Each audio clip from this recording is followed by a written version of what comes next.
Друзья, приветствую вас на своем канале «Сказы сибирского шамана».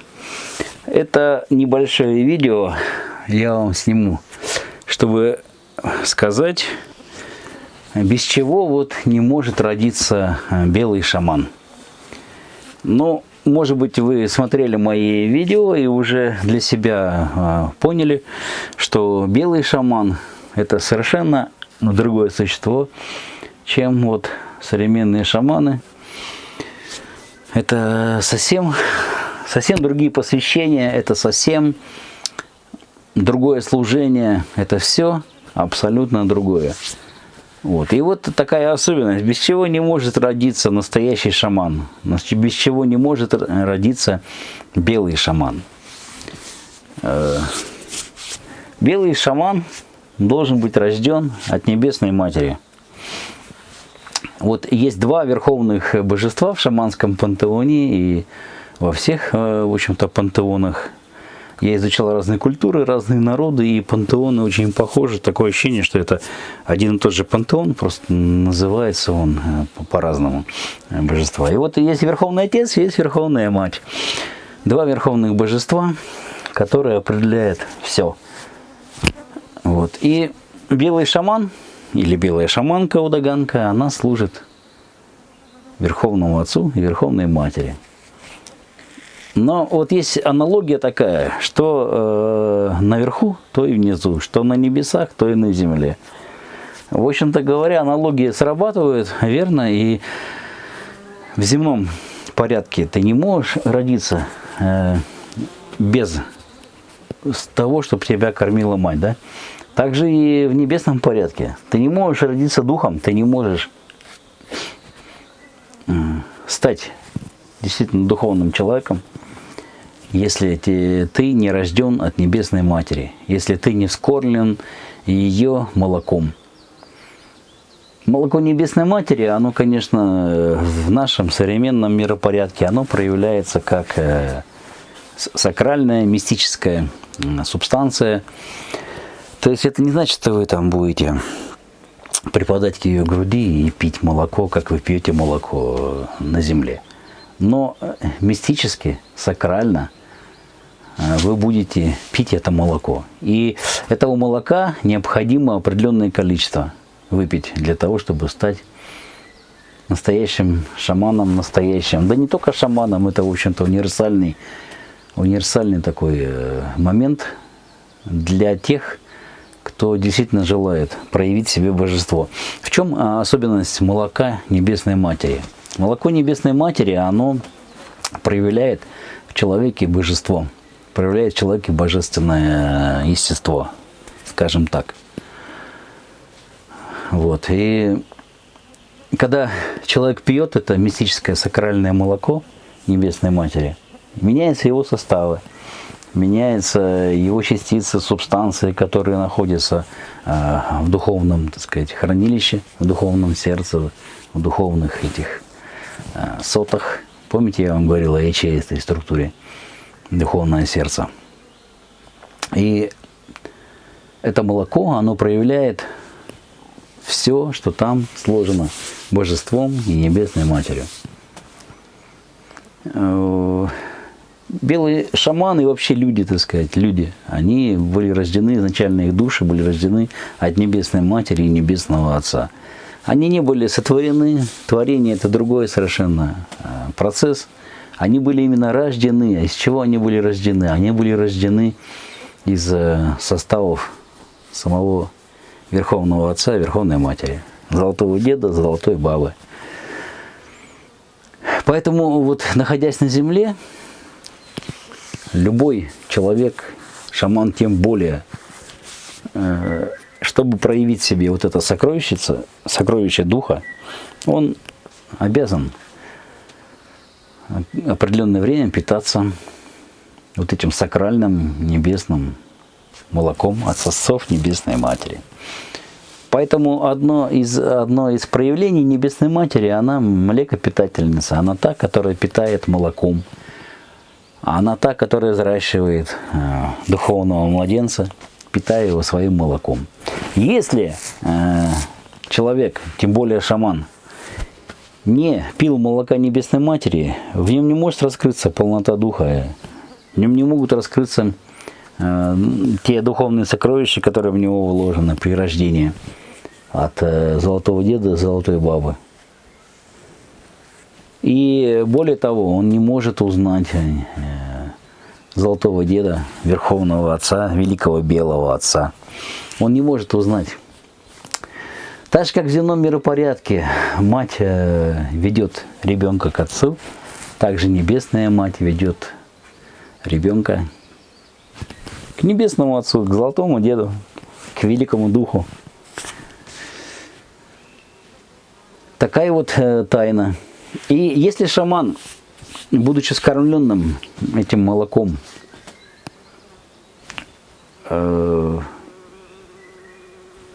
себе раскрывает это сокровище, он становится не просто шаманом, он становится богочеловеком, божеством. Он может достичь ступени совершенного божества. Конечно, в современном миропорядке это очень сложно сделать. Но Земля тоже проходит свои этапы определенные. Она меняется, она преображается. Наступит время, когда это можно будет сделать в совершенстве. Сейчас до каких-то ступеней вы можете дойти, но есть, естественно, определенные ограничения. У вас просто Земля не вынесет. Да и вы не сможете жить. Потому что, представьте себе, божество – это тот, кто сочетан со всем живым на Земле и в других мирах. Понесете вы такое бремя, чтобы нести ответственность, это же прежде всего ответственность, нести ответственность за всех живых существ. Это очень непростая задача. А если вы проявили себе божество, тогда, вот если белый шаман, в нем проявилось божество, тогда он может управлять судьбами планеты, судьбами там, народов, судьбами отдельных людей и всеми процессами, происходящими на Земле и даже в других измерениях происходящих во Вселенной. По сути дела, он может управлять всем мирозданием. Но этой ступени нужно достичь. И зависит она именно от степени проявленности божества во внутреннем. То есть, по сути, путь белого шамана – это путь обожения. Белый шаман, он и так происхождением с небес. Да, собственно, и все люди происхождением с небес. Но просто белому шаману дано нечто большее, чем простым людям. Белому шаману даны дары, дан дух для того, чтобы совершать свои служения людям. У нас много мошки появилось, невозможно совершенно вот снимать. Так что я дико извиняюсь, я буду ее отгонять временами. Молоко Небесной Матери – это особая субстанция. Это субстанция, которая в себе не содержит никакого тления. Это субстанция, ну ее можно назвать непорочной субстанцией. И чтобы действительно родиться от нее, вы должны выпить определенное количество молока. Помните, может быть, ну, понятно, что это как бы сфера другая немножко, хотя это все на самом деле близкое очень. Помните греческий миф о Геракле, когда Гера и Афина, по-моему, вместе там где-то они гуляли и нашли младенца, это был Геракл. И он был голодный, он заплакал, и Афина ему сказала Гере: «Гера, ну у тебя же есть молоко, можешь его напоить своим молоком». И Гера дала ему грудь, он высосал все молоко у нее, потом другую грудь. И тоже все молоко высосал. Гера говорит: «Боже, кто это такой? Он высосал у меня все молоко. Кто этот младенец?» И вот этот младенец стал Гераклом. Геракл, по сути, был человеком. И подвиги Геракла надо рассматривать как духовное действие, а не как внешние какие-то. Типа внешне он там конюшни чистил, там еще чего-то. Это не внешне происходило, это происходило, это духовные процессы были. Это в духе были такие процессы. И если помните, вот есть еще одно предание о том, что Геракл там спас человека тем, что он, ну, спас человека от смерти, тем, что он спустился в Аид, в подземный мир. И поговорил с кем надо. И выхлопотал этому человеку продление его жизни. То есть, видите, Бог и человек может даже на дно земли сойти и там совершить действие. Этих образов очень много в эпических преданиях, в эпосе, народном эпосе, допустим, якутском эпосе. Ну, в русском эпосе как-то особо этой части не рассматривается. Возможно, она была, но была и уничтожена, стерта. Там остался больше такой относительно земных каких-то подвигов. Опять же, их надо правильно понимать.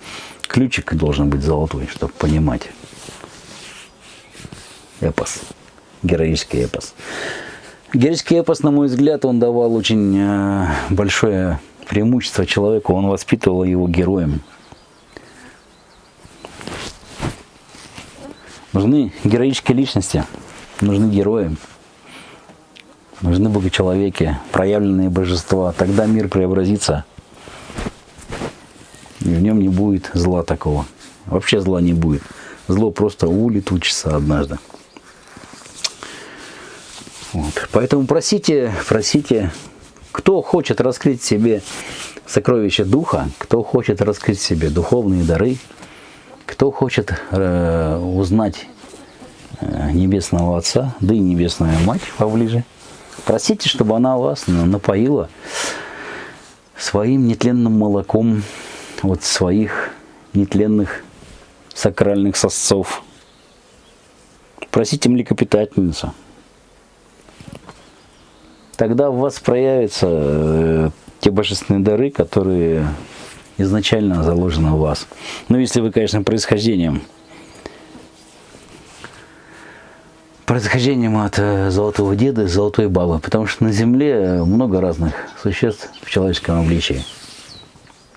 Это отдельная тема, это сложно о ней говорить. Я не буду на эту тему говорить.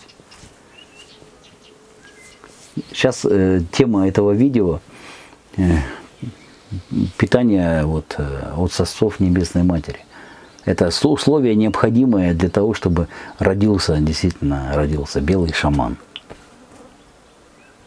И белый шаман служит верховным божествам и, естественно, всему живому. Он, можно сказать, отец всего живого.